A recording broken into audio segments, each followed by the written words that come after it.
I heard it with my own ears. Why is she even still alive? The laugh that followed wasn't boisterous, just sharp enough to pierce something deep inside me, like a needle finding its mark in fragile fabric. I stood behind the weathered wooden fence, clutching a glass dish of peach cobbler, its warmth seeping through the towel I'd wrapped around it. My hands didn't tremble. Not yet. I could have turned away, retreated to my car, and driven home in silence. But I didn't. Instead, I pushed open the gate and walked into that backyard as if I hadn't heard a thing. The string lights swayed gently overhead, casting a soft glow over the picnic tables laden with half-eaten platters of barbecue ribs and coleslaw. Faces turned briefly toward me. Some familiar, etched with the lines of shared blood. Others strangers, invited guests who fit seamlessly into this gathering. None of them smiled. Someone cleared their throat awkwardly. "Oh, Mabel, we didn't know you were coming." It was Jody, my son's wife, her voice the same one that had uttered those cruel words moments ago.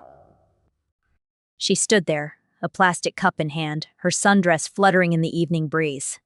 "I brought cobbler," I said simply, holding out the dish like an offering. No one moved to take it from me. I scanned the table for an empty spot and set it down at the far end, pulling out a folding chair that creaked under my weight. My back ached from the drive over, but I sat up straight, refusing to slump. The air was thick with the scent of grilled meat, mingled with the sharp tang of citronella candles warding off mosquitoes.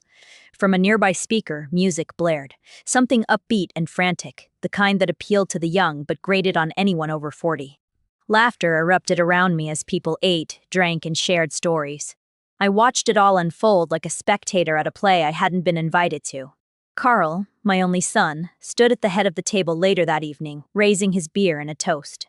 "To family," he proclaimed, his voice carrying over the chatter. Glasses clinked in response, but no one glanced my way. The children, my grandchildren, Ruby and Trent, darted past me multiple times, their laughter echoing like distant thunder. They didn't stop. They didn't say, "Hi, Grandma." I wondered if they even recognized me without the familiar props.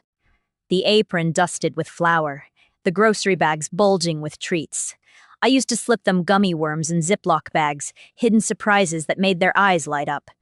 Jody approached eventually, leaning in with that tight-lipped smile she reserved for public appearances, the one that never quite reached her eyes. "Did you want a plate?" she asked, her tone polite but distant. I looked up at her, meeting her gaze steadily. "I am fine." She nodded too quickly, retreating before I could add anything more. I stayed until the very end, helping to stack plates, fold napkins, and wipe down the sticky tables with a damp paper towel, while the others migrated indoors, their voices fading into murmurs. Finally, I picked up my empty glass dish, now cool from the night air, and walked out. Not in a rush of anger, not drowning in sorrow, but with a quiet decision forming in my chest, solid and unyielding. The next morning, I brewed coffee in my smallest pot, just enough for 1 cup. I sat at the kitchen table by the window, the same spot where Carl had once hunched over his homework, his gangly legs too long for the chair. Back then, he needed me. For help with math problems, for packed lunches, for the reassurance that the world wasn't as scary as it seemed. Now, he barely tolerated me, his visits sporadic and obligatory. I didn't speak to anyone that Sunday. The cobbler dish was washed, dried, and tucked away in the cabinet. I stepped out only once to fetch the mail, but I left the envelopes unopened on the counter. I wasn't ready to see his name on the electricity bill, a reminder of the ties that bound us. That house, the one where the barbecue had taken place, had been mine once, in a way. I'd scraped together $40,000 from my retirement savings for the down payment, back when I believed in second chances and the enduring strength of family bonds. "Just to help you get started," I'd told Carl, handing over the check with no strings attached. Apparently, that meant no place at the table for me either. The paperwork still sat in my filing cabinet, untouched for years. But now, curiosity, or perhaps resolve, drew me to it. Not for the numbers. I knew those by heart. I wanted to see the names, to confirm who truly owned what I'd so freely given. I pulled out the folder labeled Carl's house. Inside, were the purchase agreement, the deed, and the signed letter I'd written, gifting the money with no expectation of repayment. "Because you are my son," I'd penned at the end. Reading it now stung more than I anticipated, a fresh wound reopening old scars. That evening, I called Lena, a woman I'd met years ago at a bridge club. She wasn't a close friend, but she was sharp, with a background in probate law. We'd stayed in occasional touch, exchanging holiday cards and the odd phone call. I told her I had questions about property gifts and estate documents. She didn't pry. "Come by tomorrow," she said. "Bring everything." I slept well that night. No sleeping pills, no restless pacing. It wasn't peace, exactly, but a sense of alignment, like puzzle pieces finally clicking into place. In the morning, I dressed with care, ironed slacks, polished shoes, my good wool coat despite the mild weather. When you are about to reshape your life, you wear something with structure, something that holds you upright. Lena's house smelled of lemon cleaner and peppermint tea, a comforting blend that put me at ease. She skimmed the documents with a practiced eye, emitting a small grunt. "No written expectations, no shared title. It's theirs now. You gifted it outright." "I know," I replied. "But that doesn't mean I am powerless." She leaned back, her gaze steady. "You can't reclaim the house, Mabel, but you can protect everything else. Accounts, wills, powers of attorney." She outlined the steps, handing me a checklist. I folded it neatly and slipped it into my purse. That evening, I returned to the kitchen table, embracing the silence I'd once dreaded. No radio, no television, just the hum of the refrigerator and my own thoughts. I took a blank sheet of paper and wrote Carl at the top, then drew a firm line through it. It felt symbolic, a small act of reclamation. On Wednesday, I baked a blueberry pie with a hint of lemon zest, using the flaky crust recipe I'd reserved for special occasions. This time, it was just for me. No sharing, no expectations. As it cooled on the windowsill, I sat on the porch, my knees draped with the old Afghan my friend Doris had crocheted before she passed. The street was peaceful. Children on bikes, a neighbor mowing his lawn 2 doors down. It was an ordinary afternoon, the kind where nothing monumental happens unless you are paying attention. Around 4 o'clock, a familiar car pulled into the driveway across the street. It was Michelle, Jody's sister, carrying groceries and a bottle of wine.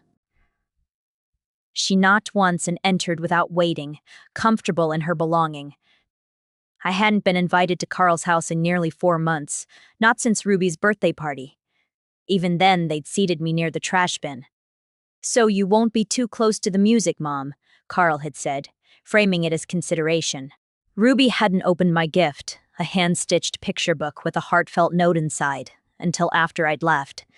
She'd never mentioned it. I'd glimpsed them twice since. Once at the grocery store, where Carl rushed past with a curt nod. Another time at the library, where Ruby walked by without a smile, her glance fleeting, like I was a vaguely familiar stranger. Still, I'd kept a drawer stocked with stickers, tiny notebooks, and trinkets for the grandchildren, just in case. That day, I emptied it. Every item went into a paper bag, which I set by the curb with the recycling. I watched it sit there for hours, untouched, mirroring how I'd felt. That evening, a message pinged on my phone from Carl. "Hey, Jody says she might have hurt your feelings on Sunday. Didn't mean anything by it. She was just tired. You know how family events can be." I read it twice, then deleted it without replying. No more archiving excuses like precious artifacts, wrapping them in justifications like "he didn't mean it" or "she's under stress." Those days were over. At 7, a knock sounded at the door.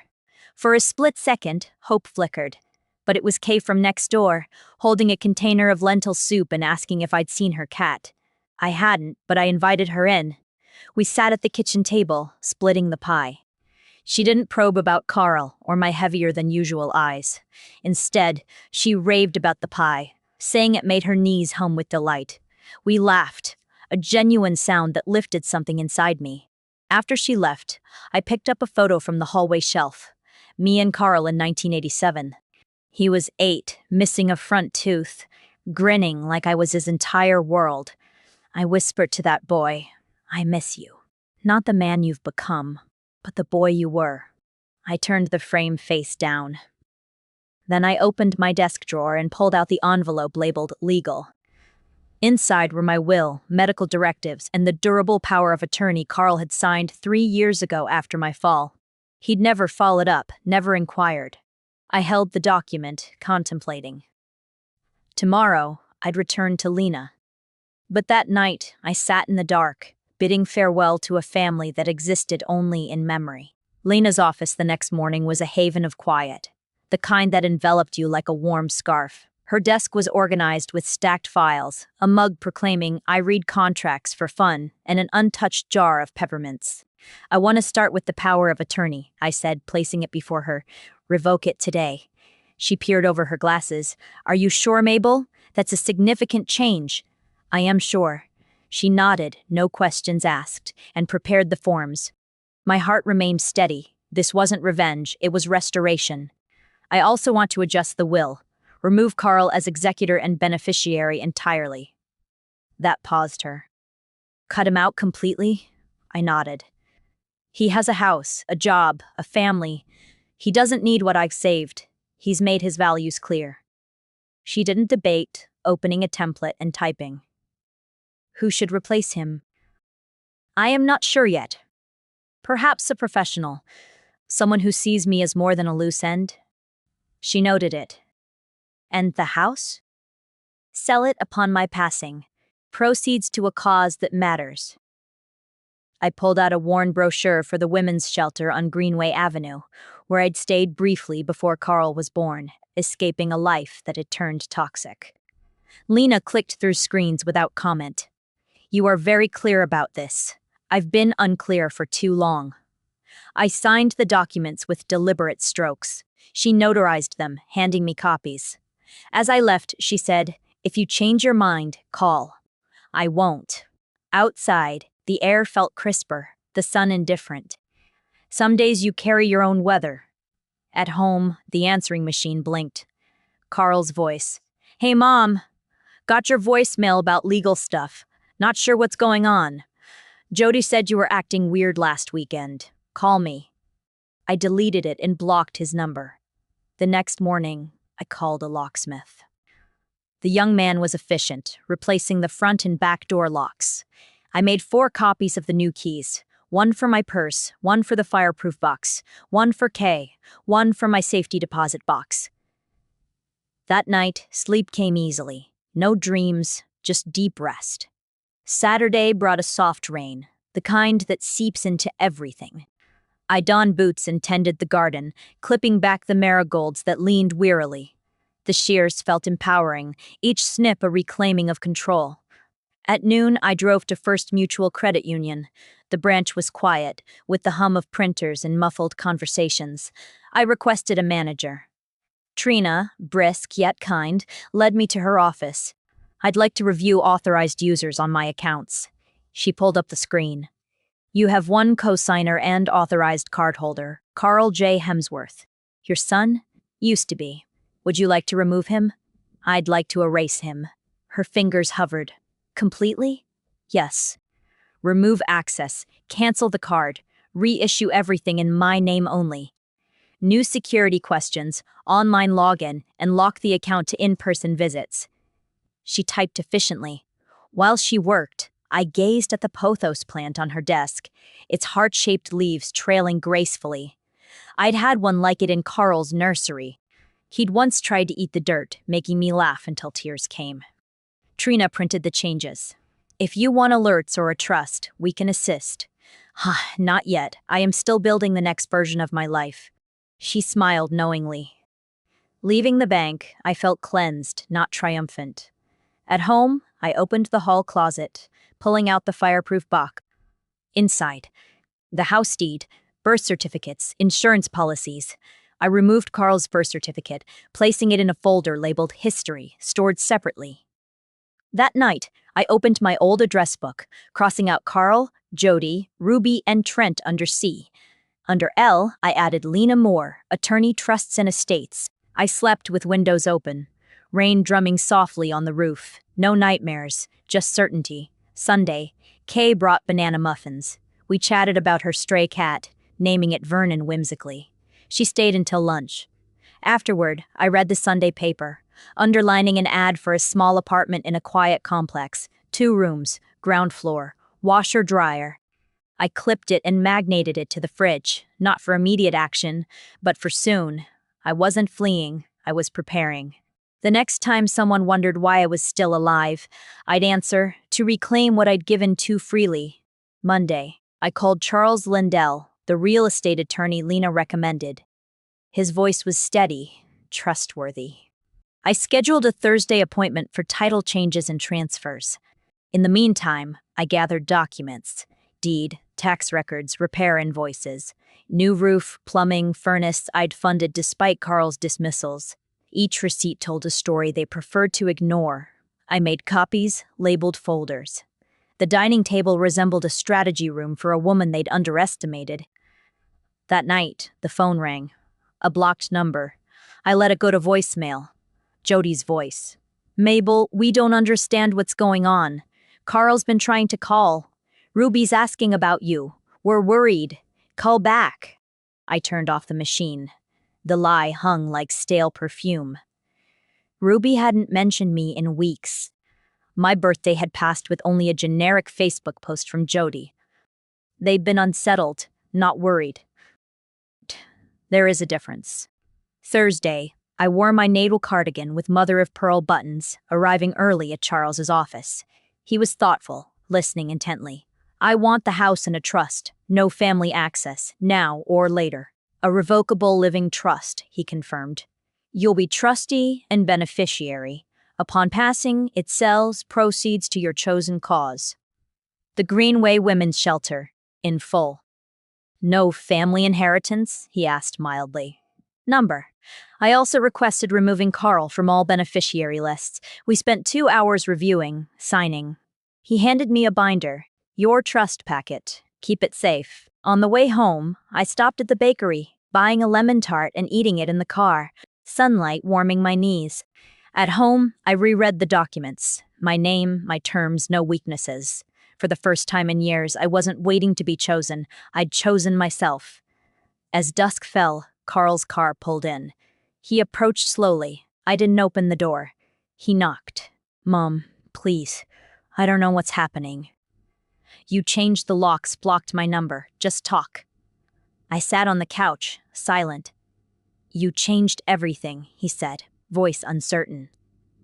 After he left, I poured tea. Sugar, no milk. My mother had said, "If they don't hear you softly, they'll hear the silence louder." The front yard gleamed after Friday's trimming and sweeping.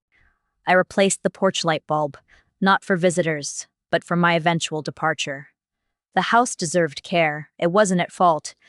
I'd lived here 43 years, since Carl was 5, when his dinosaurs lined the windowsill. It had been my dream. 3 bedrooms, wide windows, attic sewing room. I'd painted walls, tiled floors after Frank died, fixed gutters alone. That afternoon, I toured rooms with a notepad. Guest room. Old dresser offered to Carl and Jody, rejected as dated. Hallway. Cross-stitch piece lives here. Carl's old room. Sailboat curtains, dusty baseball cards, private shoebox. I sat on the bed, gazing at the crooked apple tree. Memories flooded. Carl stuck in it, hugging me after rescue, introducing Jody, who called the house cozy dismissively, holding newborn Ruby, Carl tearful. Christmas when Jody banned my food, kids mocking my pie. I noted, "Leave curtains, take quilt." In the kitchen, I packed baking supplies, vanilla, cinnamon, measuring cups from Frank, into a keep box. The next day, I called the apartment complex. Teresa confirmed availability. 1 bedroom, quiet, pet-friendly. I scheduled a Tuesday viewing. That night, on the porch with tea, I reflected. I missed the idea of Carl, the Lego builder, hand-holder, not the man he'd become. Packing awaited. Sunday evening, Ruby called. "Hi, Grandma. Is this still your number?" "It is." A pause. "I found it in Dad's old phone. He didn't know." I waited. "I am sorry. For the backyard, for ignoring you at the library, for laughing. It wasn't funny." What are you sorry for? I asked gently. For pretending not to see you, for copying them. I wanted to belong. Thank you for calling. Can I see you? Just me. The old instincts tugged, but I said, all right, tomorrow after school. She exhaled relief. I will. Promise. Monday was gray, drizzly. I baked banana bread, filling the house with warmth. At 4:12, Ruby knocked. Hoodie oversized, sneakers unlaced, eyes rimmed red. I wasn't sure you'd open. I wasn't sure you'd knock. We sat at the table. She picked at bread. I poured tea. Mom says you've gone crazy cutting us out. I am choosing. There is a difference. I don't hate you. I don't hate you either. I copied how they acted. I missed you, though. That softened something. You can come back, for truth, not pie or gifts. I can do that. We talked school, books, her desired cat. She left with bread and foil. I watched her go, feeling honest, not hopeful. That night, journal entry. Some doors don't slam, just lock gently. Window cracked for careful knockers. Days passed packing thoughtfully. Items strengthening me stayed, others went. Apartment viewing Thursday. I woke early, coffee strong, dressed neatly. The complex was simple. Brick, flowers, bench under linden tree. Teresa unlocked 1B, south-facing, quiet. Small but honest, no cold echoes. Kitchen counter laminate, stove 4-burner, fridge humming. I'll take it. No thinking it over? I've thought enough. Paperwork signed, move in 1st of month. 3 weeks. That evening, new address book card. Mabel Hemsworth, 128 Willowview, Apt 1B. No forwarding for Carl. 2 days later, Carl arrived, idling before knocking. I met him at the door, closed. You blocked me, changed everything. Yes. Why? I heard Jody in the backyard. Heard you laugh. I didn't mean it. It was a joke. No, cruelty in silence. That's the problem. So, erasing me over one afternoon? Years of being sidelined, ignored. Ruby gets to visit? She asked to come back. You waited until documents changed. This is about money. Dignity. He left. I cried 7 minutes, honoring the ending, then tea, folding box marked keep. Sunday, I hosted tea for Marcia, Ida, Nora. Spice cake, chicked china. Talked pain, prices, stories. I announced the move. Does your son know? He doesn't need to. They stayed, washed cups, promised calls. House felt full. Journal. 3 women drank tea, no interruptions. We existed. Next morning, Jody's voicemail. Heard you spoke to Ruby. Carl says hostile, sad attention-seeking. Deleted. Hostile? That's what they call women who speak. Backyard, barefoot in grass, planted 3 marigold seeds, markers. Wednesday, 10:42 a.m. Jody knocked, heels high, coat bone-colored. She stepped in uninvited. This is out of hand. Blocked Carl, changed accounts, Ruby sneaking, moving. All true. We're family. Can't erase over bad day. Years of dismissal, tolerated, not welcomed. We never asked for anything. Good men don't laugh at why alive. You are punishing Ruby. She came alone. Nose closed doors. You've always been difficult. Is that what women become when stopping silence? She saw boxes. Really doing it? Yes. Alone in apartment, no one checking? Ruby forgets? I'd rather honesty alone than flinched presence. You are throwing away. No, choosing what to keep. She laughed. Don't expect us running when change mind. I am not. Won't. Ruby texted. She home fuming. Okay? Perfectly. Some doors close, you're not other side. Still cookies Thursday. Lena called. Signed, filed, sole decision maker. Thank you. Proud, she said. Funny, said after no. Bank. Final forms, new P.O. box, no forwarding. Medical directive copies done, final thread sewn. 3:30, Ruby with cookies, magazine quiz. We circled answers. I lilac, she marigold. Cookies gone, sat swinging legs. Dad says turning back on family. He's hurt, matters now. I miss old you. You miss erased version. Survival, not me. She gave sketch, woman at chessboard, few pieces winning. She's not done playing her game. Can hang an apartment. Really? Sky peach, she left. No doesn't fix, but one around. Only as are. No pretending. Marigolds don't. Drawing in lap, paperwork signed. Decisions made, no permissions, no shallow invitations. Done, firmly. Moving day quiet. Woke pre-dawn, coffee and chipped mug, barefoot kitchen last time. Movers at 9, polite, surprised few boxes. By noon, empty. Toured rooms, fingers grazing. Thanks, not clinging. Hallway, faint height marks. Envelope in drawer. House taught everything, thank. Locked door, no look back. Apartment, fresh paint, new beginnings. Movers placed boxes, tipped generously. Teresa brought succulent cat pot, green for sill. Placed by sink, will get along. Unpacked kettle first, Ruby's drawing second. Hung window, lines glowing. Night toast on balcony, blanket wrapped. Wind, neighbor television hum. Spacious, not lost. Next morning, last box. Dresses, shoes, button tin, Frank's letter. Don't fold. Stay open, warm, unclenched. Strength. In will drawer. Afternoon, baked banana bread. Ritual. Filled apartment familiar, point 4, Ruby, with school bag, volleyball bruise. Brought fig jam. Sounds like you. Warm bread, jam, thick. Peace corner? Yes. Crumbs, stories, bearded mask boy. Teacher, Jody, furious birthday invite turned down. Wanted come. She couldn't stop, wouldn't drive. Borrowed grandpa's bike. Leave balcony, fix together. Really?